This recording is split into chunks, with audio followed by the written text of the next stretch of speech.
اعوذ باللہ من الشیطان الرجیم بسم اللہ الرحمن الرحیم۔ معزز خواتین و حضرات، عزیز طلبہ و طالبات، ڈیلی قرآن کلاس کے ساتھ آپ کی خدمت میں حاضر ہوں۔ آپ سب کو ویلکم۔ امید کرتا ہوں کہ آپ سب خیر و عافیت سے ہوں گے۔ آج کا ہمارا سبق ہے سورۃ البقرہ، دوسرا پارہ، آیت نمبر 216۔ کتبہ فرض کیا گیا، علیکم تم پر، القتال جہاد، واؤ اور ہوا وہ، کرہن ناپسند ہے، لکم تمہارے لیے، واؤ اور عسا ہو سکتا ہے، ان کہ تکرہو تم ناپسند کرو، شیئن کسی چیز کو، واؤ اور ہوا وہ، خیرن بہتر ہو، لکم تمہارے لیے، وعسا اور ہو سکتا ہے، ان کہ تحبو پسند کرو، شیئن کسی چیز کو، وہوا حالانکہ وہ، شرن بری ہو، لکم تمہارے لیے، واللہ اور اللہ، یعلم جانتا ہے، وانتم اور تم، لا تعلمون تم نہیں جانتے۔ اس آیت مبارکہ کے اندر اللہ رب العالمین نے اہل ایمان پر جہاد کو فرض کیا ہے۔ اس سے پچھلی آیت کے اندر، آیت نمبر 215 کے اندر، اللہ پاک نے انفاق کا ذکر کیا، راہ خدا میں خرچ کرنے کا ذکر کیا۔ اب یہ دونوں مضمون اکٹھے ہو گئے، انفاق اور جہاد۔ انفاق کا مطلب ہے اللہ کی راہ میں مال قربان کرنا، جہاد کا مطلب ہے اللہ کی راہ میں اپنی جان قربان کرنا۔ اس آیت مبارکہ کے اندر اللہ رب العالمین نے مستشرقین کے اعتراض کا جواب دیا ہے۔ آپ جانتے ہوں گے مستشرق کی جمع ہے مستشرقین، اسلام کے مخالف لوگ، مغرب کے اندر رہنے والے وہ لوگ جو اسلام کی غلط تصویر لوگوں کے سامنے پیش کرتے ہیں، اسلام کے اوپر طرح طرح کے بے بنیاد اعتراضات، الزامات لگا کر اسلام کو پوری دنیا کے اندر بدنام کرنے کی کوشش کرتے ہیں۔ آپ سادہ لفظوں میں سمجھ لیں، اسلام کے مخالفین، مستشرقین نے جہاد کا بڑا ہی غلط مطلب لوگوں کے سامنے پیش کیا ہے۔ وہ کہتے ہیں کہ مسلمان طبعی طور پر، فطری طور پر لوٹ مار، جنگ و جدال کے رسیا تھے، ہر وقت تلواریں سونتے پر امن بستیوں کو برباد کرنے اور لوٹنے کے لیے آدھمکتے تھے۔ وہ زبردستی لوگوں کو اپنے دین میں داخل کیا کرتے تھے۔ یہ آیت مبارکہ مستشرقین کے لیے بڑا زوردار جواب ہے، اور قرآن کی یہ آیت ان مستشرقین کے سارے افسانوں کی تردید کرنے کے لیے کافی ہے۔ یہ ایک آیت مبارکہ۔ وہ کیسے؟ آپ اگر دیکھیں پوری دنیا کے اندر جب بھی کوئی قوم کسی قوم کے اوپر حلہ بولتی ہے، کسی قوم کے اوپر اٹیک کرتی ہے، تو کون سی قوم اٹیک کرتی ہے؟ پوری دنیا کے اندر اگر آپ ایک طائرانہ سے بھی نظر ڈالیں تو آپ کو یہ بات سمجھ آ جائے گی کہ دنیا کے اندر وہ قوم جو طاقتور ہوتی ہے وہ کمزور قوم کے اوپر اٹیک کرتی ہے، اور کمزور قوم کو لوٹتی ہے، مارتی ہے، ان کو تنزلی اور پستی کا شکار بناتی ہے، اور پھر ان کے اوپر حکومت کرتی ہے۔ لیکن کیا کبھی ایسا بھی ہوا ہے کہ کمزور لوگ ہوں اور وہ طاقتور لوگوں کے اوپر اٹیک کریں؟ میں یہ بات آپ کے سامنے اس لیے رکھ رہا ہوں کہ مسلمان تو کمزور تھے، کافر طاقت میں تھے، تو کیسے ممکن ہے کہ مسلمان کمزور ہونے کے باوجود کافروں کے اوپر جا کر اٹیک کریں؟ کفاران مکہ کے اوپر، اہلیان مکہ کے اوپر، قریش مکہ کے اوپر جا کر اٹیک کریں؟ انہیں کیا پڑی تھی کہ وہ جا کر ان کے اوپر اٹیک کر دیں اور موت کو خود دعوت دیں؟ کون ایسا ذی عقل، ذی شعور انسان ہوگا جو موت کو گلے لگائے، جو اپنے آپ کو خود موت کے منہ کے اندر دھکیل دے، موت کی وادی کے اندر اپنے آپ کو جھونک دے؟ ایسا کون سا ذی شعور مسلمان ہوگا؟ تو یہ بات سمجھ لیجئے کبھی بھی ایسی قوم نے جو کمزور ہو، تعداد میں کم ہو، سامان جنگ سے یکسر محروم ہو، اور اس قوم نے شوقیہ اپنے سے طاقتور، کثیر التعداد، ہر قسم کے اسلحہ سے لیس قوم کو جنگ کے لیے للکارا ہو، اب خود فیصلہ فرمائیے، مستشرقین کا یہ خیال کہاں تک درست ہے کہ جنگ مسلمانوں کا مشغلہ تھا؟ کیا مسلمان ان حالات میں پہل کرنے کی پوزیشن میں تھے؟ ہرگز نہیں۔ آپ قرآن کے ان لفظوں پر غور کریں، میں ان لفظوں کی وضاحت کرنا چاہتا ہوں۔ وَهُوَ كُرْهٌ لَكُمْ، قرآن کے یہ جو الفاظ ہیں یہ بہت بڑا بین ثبوت ہیں اس بات کو ثابت کرنے کے لیے کہ مسلمان جنگجو نہیں تھے، مسلمانوں کا مشغلہ لوٹ مار نہیں تھا، مسلمان کسی کے اوپر حلہ نہیں بولتے تھے، کسی کے اوپر اٹیک نہیں کرتے تھے۔ اللہ پاک نے فرمایا وَهُوَ كُرْهٌ لَكُمْ كُتِبَ عَلَيْكُمُ الْقِتَالُ وَهُوَ كُرْهٌ لَكُمْ، اے مسلمانوں تمہارے اوپر جہاد فرض کیا گیا ہے، اور اللہ پاک نے فرمایا وہ تمہارے لیے ناپسند ہے، تم جہاد کو پسند نہیں کرتے۔ آگے اللہ پاک نے فرمایا وَعَسَىٰ أَن تَكْرَهُوا شَيْئًا وَهُوَ خَيْرٌ لَكُمْ، مگر ہو سکتا ہے کہ ایک چیز تمہیں ناپسند ہو حالانکہ وہی چیز تمہارے لیے بہتر ہو۔ وَعَسَىٰ أَن تُحِبُّوا شَيْئًا وَهُوَ شَرٌّ لَكُمْ، اور یہ بھی ہو سکتا ہے کہ تم کسی چیز کو پسند کرو حالانکہ وہ چیز تمہارے لیے بری ہو۔ اگر مسلمان طبی طور پر جنگجو ہوتے، مسلمان شوقیہ جنگیں لڑتے، تو اللہ پاک یہ کیوں فرماتا ہوا ہوا کرہ لکم کہ تم جنگ کو یا قتل و قتال کو ناپسند کرتے ہو؟ یہ جو اللہ پاک نے فرمایا ہے کہ تم ایک چیز کو ناپسند کرو حالانکہ وہ تمہارے لیے اچھی ہو، تم ایک چیز کو پسند کرو حالانکہ وہ تمہارے لیے بری ہو، اللہ پاک نے یہ قیامت تک کے لیے ایک اصول طے کر دیا گیا ہے کہ اسلام کا مزاج کیا ہے۔ اسلام کبھی بھی یہ نہیں کہے گا کہ جو کام تمہاری طبیعتوں کو اچھے لگتے ہیں تم وہ کر لو، اور جو کام تمہاری طبیعتوں کو برے لگتے ہیں وہ نہ کرو۔ اسلام نے پسند اور ناپسند کا جو اختیار ہے وہ اپنے پاس رکھا ہے، وہ انسانوں کو نہیں سونپا کہ تمہیں کوئی چیز بھلے ناپسند ہی کیوں نہ ہو تمہیں کرنی پڑے گی، جب حکم آ گیا ہے تمہیں کرنی پڑے گی، اور اگر ایک چیز تمہارے لیے ناپسند ہی کیوں نہ ہو، اگر حکم آ گیا ہے کہ یہ چیز بری ہے، یہ چیز حرام ہے، تمہیں اس سے بچنا ہی ہوگا، کیونکہ کوئی چیز تمہارے لیے اچھی ہے یا بری ہے اس کا فیصلہ عقل انسانی نہیں کر سکتا۔ انسانوں نے جب بھی اپنے لیے اصول قوانین خود طے کیے ہیں، اپنا آئین اپنا قانون اپنی مرضی سے سیٹ کیا ہے، اور اس میں انسانوں کا عمل دخل ہوا تو انسان نے اس میں خطا کھائی، انسان نے اس میں ٹھوکر کھائی۔ وہ کام جو اللہ نے حکم دیا ہے اسی میں فائدہ ہے، وہ کام جس سے اللہ نے منع کر دیا ہے اسی کے اندر انسان کی بھلائی ہے کہ وہ اسے بچے۔ اب سنیے گا سورۃ البقرہ کی آیت نمبر 217، یسألونک، وہ آپ سے پوچھتے ہیں، ان سے، الشہر الحرام، ماہ حرام، قتال فیہ، اس کے اندر جنگ کرنے کا، یسألونک عن الشہر الحرام قتال فیہ، وہ پوچھتے ہیں آپ سے کہ ماہ حرام میں جنگ کرنے کا حکم کیا ہے، کہ ماہ حرام میں جنگ کرنا جائز ہے یا ناجائز ہے۔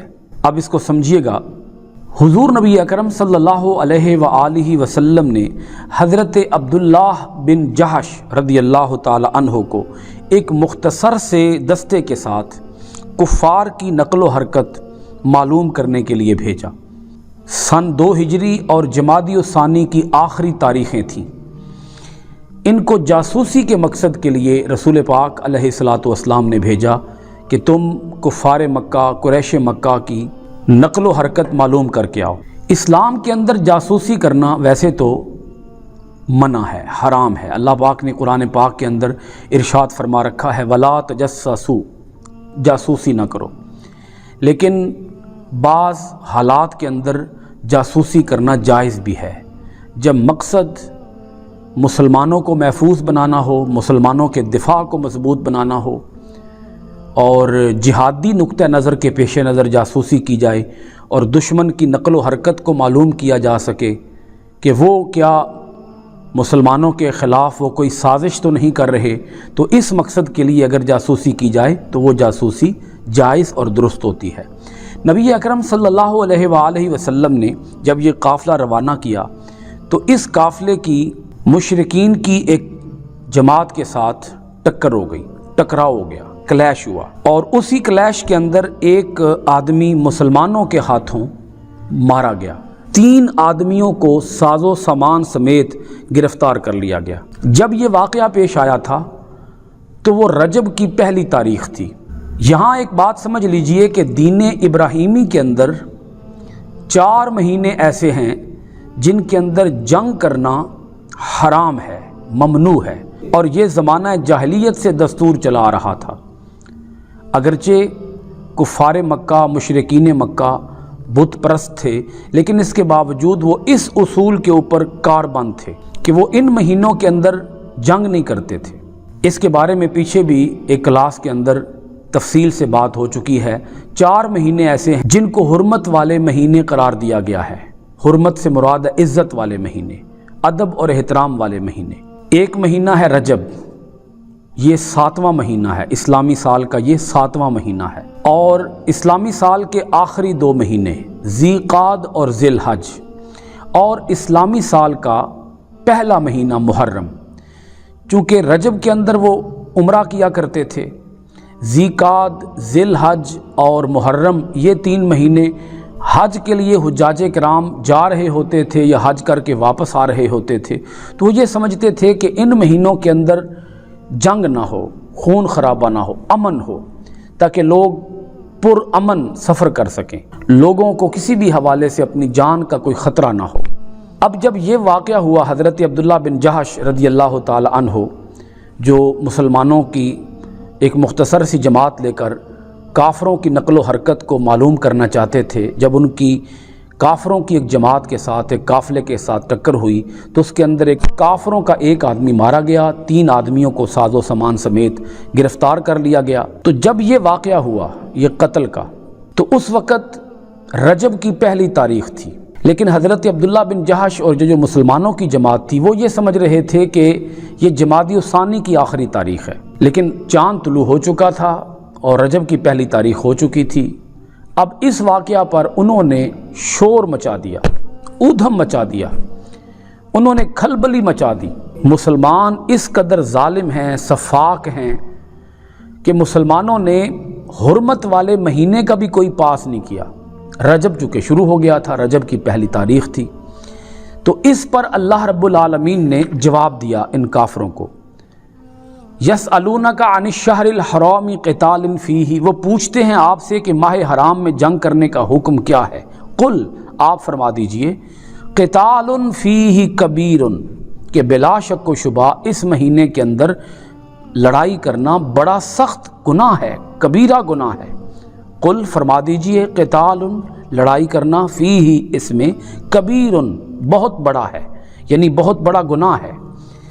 آگے اللہ پاک فرماتا ہے، درست ہے یہ بات کہ گناہ ہے، وَصَدٌّ عَن سَبِيلِ اللَّهِ، وَصَدٌّ، اور روک دینا، عن سے، سبیل اللہ، اللہ کے راستے سے، اور اللہ کے راستے سے روک دینا، وَكُفْرٌ بِهِ، اور اس کے ساتھ کفر کرنا، کفرن، کفر کرنا، بِهِ، اس کے ساتھ، وَالْمَسْجِدِ الْحَرَامِ، اور مسجد حرام سے لوگوں کو روک دینا۔ اب یہاں ان دا بریکٹ آئے گا روک دینا، کیونکہ یہاں لفظ روک دینا نہیں آیا، وہی جو پیچھے صدن آیا ہے اسی کا اطلاق آگے بھی ہو جائے گا۔ اللہ پاک نے یہ 3 گناہ بیان کیے، پھر اللہ پاک نے آگے 4تھا گناہ بیان کیا، وَإِخْرَاجُ أَهْلِهِ، أَهْلِهِ رہنے والے، اخراج نکال دینا، اور اس کے رہنے والوں کو وہاں سے نکال دینا۔ 4 گناہ اللہ پاک نے بیان کیے، ایک بار پھر سن لیجئے، اللہ کے راستے سے روکنا، وَكُفْرٌ بِهِ، اور اس کے ساتھ انکار کرنا، اللہ کا انکار کرنا، وَالْمَسْجِدِ الْحَرَام، اور لوگوں کو مسجد حرام سے روکنا، وَإِخْرَاجُ أَهْلِهِ مِنْهُ أَكْبَرُ، اور وہاں کے رہنے والوں کو وہاں سے نکال دینا، اکبر عند اللہ، اللہ کے نزدیک یہ اس سے بھی بڑے گناہ ہیں۔ حرمت والے مہینے رجب کے اندر کسی کو قتل کرنے سے بھی بڑے گناہ تو تم کرتے ہو، جو مسلمانوں نے کام کیا ہے وہ گناہ ہے، وہ غلط ہے، اس کو جسٹیفائی نہیں کیا جا سکتا، اس کو جائز قرار نہیں دیا جا سکتا، وہ گناہ ہے۔ مگر تم لوگ جو ان کے اس گناہ کے اوپر شور مچا رہے ہو، ذرا اپنے گریبان میں بھی جھانک کے بتاؤ نا، تم کیا کرتے ہو؟ تم اتنے درویش بنتے ہو، اتنے پارسا بنتے ہو، اتنے متقی اور پرہیزگار بنتے ہو، تو ذرا یہ تو بتاؤ کہ تم لوگوں کو اللہ کے دین سے کیوں روکتے ہو؟ تم اللہ کا انکار کیوں کرتے ہو؟ تم لوگوں کو مسجد حرام سے کیوں روکتے ہو؟ تم وہاں کے رہنے والوں کو وہاں سے نکالتے کیوں ہو؟ کیونکہ کافروں نے مسلمانوں کو وہاں سے نکال دیا، تو اللہ پاک نے فرمایا کہ ان سے بھی بڑے گناہ تو تم کرتے ہو، اپنا تمہیں پتہ کوئی نہیں ہے، ان کی طرف تم انگلیاں اٹھاتے ہو۔ وَالْفِتْنَةُ أَكْبَرُ مِنَ الْقَتْلِ، اور فتنہ جو ہے وہ قتل سے بھی بڑا گناہ ہے۔ بڑا گناہ تو تم کر رہے ہو، ان سے بھی بڑا گناہ تو تم کر رہے ہو۔ اب یہاں یہ بات سمجھ لیجئے کہ فتنہ سے مراد کیا ہے۔ فتنہ سے مراد ہے لوگوں کو دین سے روکنا۔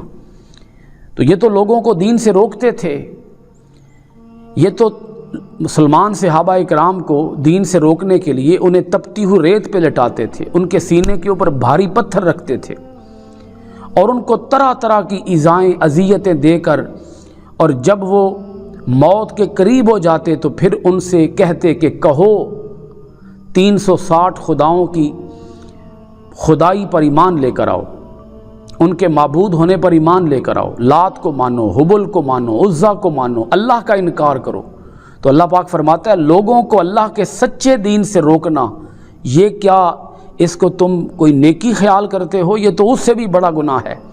اب اللہ پاک نے اس کے بعد مسلمانوں کو ایک بہت بڑی خبر سے مطلع فرمایا۔ وَلَا يَزَالُونَ، اور ہمیشہ، یقاتلونکم، وہ تم سے لڑتے رہیں گے، حتیٰ، یہاں تک کہ، یردوکم، تمہیں پھیر دیں، عن سے، دینکم، تمہارے دین سے، ان استطاعوا، اگر بن پڑے، اگر وہ اس کی طاقت رکھتے ہوں، ان استطاعوا، اگر وہ اس کی طاقت رکھتے ہوں، تو وہ چاہتے یہ ہیں کہ وہ تمہیں تمہارے دین سے دور کر دیں، تمہارے دین سے الگ کر دیں، تمہیں تمہارے دین سے پھیر دیں، تمہیں تمہارے دین سے ہٹا دیں، اس وقت تک وہ ہمیشہ تم سے لڑتے رہیں گے۔ وَمَن يَرْتَدِدْ مِنْكُمْ عَنْ دِينِهِ، وَمَن، اور جو، يَرْتَدِدْ، پھرے، مِنْكُمْ، تم میں سے، عَنْ دِينِهِ، اپنے دین سے، فَيَمُتْ، پھر وہ مر جائے، وَهُوَ كَافِرٌ، اس حال میں کہ وہ کافر ہو، فَأُولَئِكَ، تو یہی ہیں وہ لوگ، حبطت، ضائع ہو گئے، اعمالہم، ان کے اعمال، فی الدنیا والآخرہ، دنیا میں بھی اور آخرت میں بھی۔ اللہ پاک فرماتا ہے وَأُولَئِكَ أَصْحَابُ النَّارِ، اور یہی دوزخی ہیں، ہم فیہا خالدون، وہ اس میں ہمیشہ رہنے والے ہیں۔ اللہ پاک فرماتا ہے کہ وہ تمہارے ساتھ لڑتے رہیں گے، تمہیں تمہارے دین سے ہٹانے کے لیے کوشاں رہیں گے، سرگرم عمل رہیں گے، اگر ان سے بن پڑے تو وہ تمہیں تمہارے دین سے ہٹا کر ہی رہیں گے، اور اگر کوئی اپنے دین سے ہٹ گیا تم میں سے اور اس حالت میں اس کی موت واقع ہو گئی حالت کفر میں، تو پھر اس کا ٹھکانہ ہمیشہ ہمیشہ کے لیے دوزخ ہوگا۔ اب سنیے گا سورۃ البقرہ کی آیت نمبر 218۔ اِنَّ، بے شک، الذین، جو لوگ، آمنو، ایمان لائے، والذین، اور وہ لوگ جنہوں نے، ہاجروا، ہجرت کی، وجاہدوا، اور جہاد کیا، فی، میں، سبیل اللہ، اللہ کے راستے، اولئک، یہی لوگ، یرجون، امید رکھتے ہیں، رحمت اللہ، اللہ کی رحمت کی، واللہ غفور الرحیم، اور اللہ بڑا بخشنے والا، بڑا رحم فرمانے والا ہے۔ اس آیت مبارکہ کے اندر اللہ پاک نے دو حکموں کو اکٹھا کیا ہے، ایک ہجرت اور ایک جہاد۔ راہ خدا کے اندر اگر اپنا وطن بھی چھوڑنا پڑ جائے تو اللہ پاک فرماتا ہے کہ تمہیں پھر اپنا وطن بھی چھوڑ دینا چاہیے۔ اپنے وطن سے بھی آگے دین ہے، اسلام ہے۔ آج اگر آپ دیکھیں ہمارے اندر جذبہ وطنیت پیدا کیا جاتا ہے، جذبہ وطنیت آپ کہہ لیں، حب الوطنی آپ کہہ لیں، وطن کی محبت ہونی چاہیے، لیکن وطن سے بھی آگے، وطن سے بھی مقدم، وطن سے بھی اوپر کا درجہ ہے دین کا۔ اگر ایمان ہی نہ رہے، اگر دین ہی نہ بچے تو وطن رکھ کر کیا کرنا ہے؟ ہماری جان سے بھی آگے ہے ہمارا دین۔ مکانات سے، ہمارے اموال سے، ہمارے مویشیوں سے، ہماری کھیتی باڑی سے، ہمارے کاروبار سے، زندگی کی ہر چیز سے قیمتی ہے وہ ہے ایمان۔ اللہ پاک فرماتا ہے ایمان کو بچاؤ۔ اگر ایمان بچانے کے لیے تمہیں ہجرت کرنی پڑے ہجرت کر جاؤ، ایمان بچانے کے لیے جہاد کرنا پڑے جہاد کر جاؤ۔ اللہ پاک نے یہ دو کام ذکر کر کے آگے ارشاد فرما دیا، یہی لوگ ہیں جو اللہ کی رحمت کی امید رکھتے ہیں۔ اللہ کی رحمت کے امیدوار انہی لوگوں کو ہونا چاہیے جو یہ دو کام کرتے ہوں، ایک ہجرت اور ایک جہاد۔ اور اللہ بڑا بخشنے والا، بڑا رحم فرمانے والا ہے۔ آج کی گفتگو سورۃ البقرہ کی آیت نمبر 218 پر ختم ہوتی ہے۔ اللہ تعالی ہم سب کو قرآن مجید فرقان حمید کا گہرا ذوق و شوق عطا فرمائے اور اس کے احکام کو سمجھ کر اس پر صحیح طریقے سے عمل پیرا ہونے اور اس کے پیغام کو پوری دنیا کے اندر عام کرنے کی توفیق عطا فرمائے۔ بہت شکریہ۔ السلام علیکم ورحمۃ اللہ وبرکاتہ۔